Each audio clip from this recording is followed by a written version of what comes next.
अखिल विभाग समाज विकास समिती तर्फे वरिष्ठ भंडारा येथे आज संवाद महासभा आयोजित केली।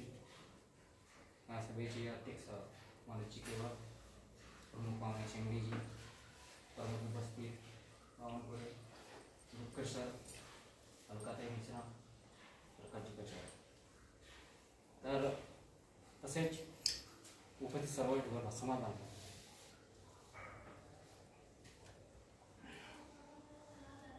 आज जो आरक्षणाचा मुद्दा आहे तो एक समाजाला न्याय देणारा आज आपण बघत आहोत की जो महाराष्ट्रामध्ये भारतामध्ये जे काही चालू आहे, आज आपण कितीतरी वर्षापासून आपला समाज मागे गेलेला आहे। आर्थिक क्षेत्रात, शैक्षणिक क्षेत्रात, राजकीय क्षेत्रात कुठेही आपला समाज दिसत नाही।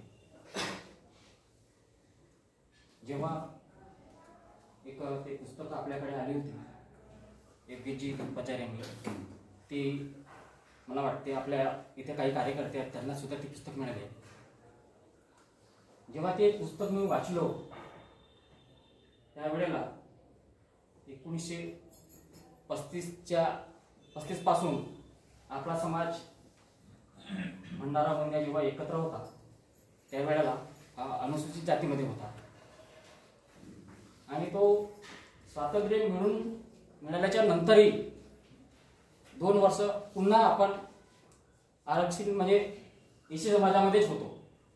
नंतर तो कालांतराने आपल्या समोर आता दीपकजी मारबतेंनी सांगितली की बऱ्याचच्या वेळेस जेव्हा नागपूर ही आपली राजधानी होती त्यावेळेला स्वातंत्र्य मिळाल्याच्या नंतरमध्ये आपल्याला एक कुंपण म्हणून सेनानी त्या कुंपणामध्ये आपल्याला ठेवले जायचे,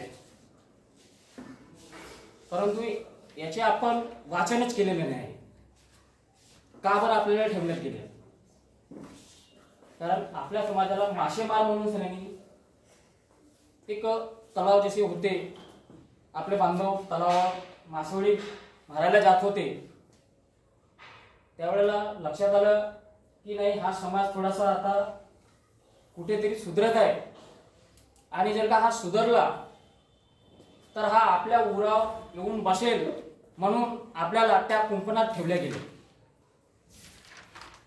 आज अगर से ह्या कुंपणात अगर से अजून जायचं असेल तर ही एवढी बेकट परिस्थिती हे अजून अन्य दुसऱ्या कोणावर नाही। जर याच्यातून आपल्याला सावरायचा असेल, जे जरांगे पाटील आज 200-200, 300 एकरामध्ये 2-20 लाख लोक जमा करत आहेत आणि आपण एवढे बहुसंख्येने असून सुद्धा आपण एखादा मोर्चा काढतो आणि त्या मोर्चामध्ये 5,000-10,000 लोक नाही येऊ शकत, तर दुसरी शोकांतिका नाही। मग तर आपल्याला ह्या आरक्षणासाठी अगर से खरंच आरक्षण पाहिजे असेल तर असाच एक जरांगे म्हणून सेनेने आपल्याला ह्या लढ्यामध्ये उतरावे लागेल। आता बरेचसे चर्चा निघतात इथं आपल्या त्या व्हॉट्सअप ग्रुपवर की यांनी ही भूमिका निभावली पाहिजे, त्यांनी ते भूमिका निभावली पाहिजे, परंतु मग आपली भूमिका काय असायला पाहिजे? आज आपण प्रत्येक तालुक्यातून, भंडारा जिल्ह्यातून, कानाकोपऱ्यातून जे लोक आले आहेत आणि हा आरक्षणाचा मुद्दा आपण इथे घेऊन चाललो आहोत, तर खऱ्या अर्थाने प्रत्येकाची जिम्मेदारी आहे की मी माझ्याकडून 10 लोक मी त्या कार्यक्रमाला नेईन। मग तो भंडारा असो, लाखांदूर असो, गोंदिया कुठेही असो, जिथेही समाजाचा काम होत असेल त्या ठिकाणी त्या लोकांनी त्यांनी माझा समाज म्हणून लोक न्यायला पाहिजे आणि त्या कार्यक्रमात सहभागी व्हायला पाहिजे। आज आपले काही लोक शिकले आहेत, शिकायला पाहिजे। आता आपल्याकडे सरांनी म्हटलं की आपल्याकडे वकील नाही आहे, परंतु एकदा दीपक मारबतेसाठी टाळ्या होऊ द्या की ते आज वकील आहेत। आपल्याला वकीलच नाही, आता आपण सांस्कृतिक भागात, सांस्कृतिक कार्यक्रमात आपल्या मुलांनी सहभागी व्हायला पाहिजे. सांस्कृतिक कार्यक्रम म्हणजे नाचगाण्याचा नाही आहे. सांस्कृतिक कार्यक्रम म्हणजे शिक्षणाचा. MPSCच्या परीक्षेत मुलांनी भाग घ्यायला पाहिजे. UPSCच्या शिक्षणात मुलांनी भाग घ्यायला पाहिजे. जे आपल्या महिला मंडळी आहेत त्यांनी बचत गट तयार करायला पाहिजे. आता सरांनी म्हटलं की आपली जतीरामजी बर्वेच्या नावाने आपले बचत गट तयार व्हायला पाहिजे. फुलन देवीच्या नावाने सुद्धा बचत गट तयार व्हायला पाहिजेत. आपल्या लोकांना माहित नाही की फुलन देवी कोण होत्या. फुलन देवी ह्या एक अशा महिला होत्या, आर्यन महिला होत्या. त्या आयरन महिला, आपण लोह पुरुष म्हणतो तशा त्या लौह स्त्री होत्या.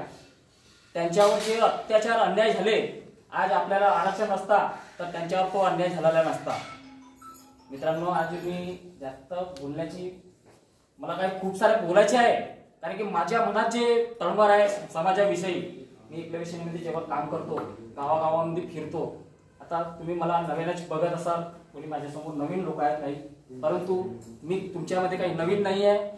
मी जिथे जातो तिथं माझे समाजाचे प्रश्न कसे सुटतील हे मी त्यांच्यासाठी नेहमी तत्पर असतो. तुम्ही मला रात्री बेरात्री कधीही फोन करा, कुणाचेही कामं असतील कसेही असतील.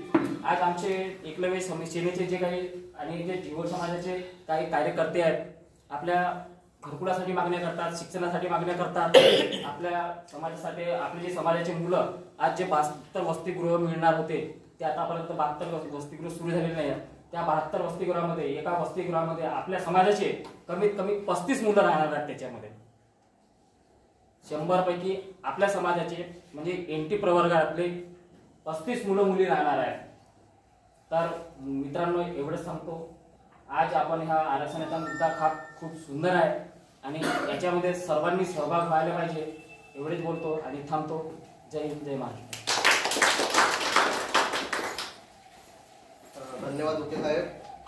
तर आहे कुंपणाच्या बाहेर येऊन शैक्षणिक प्रवाहात आल्याशिवाय समाज उद्ध्वस्त होणार नाही असं मलाही वाटते. त्यानंतर मी पाचारण करतोय केशवजी कोल्हे सर, सामाजिक कार्यकर्ते, मोरगाव अर्जुनी यांनी आपले 2 शब्द व्यक्त करावे.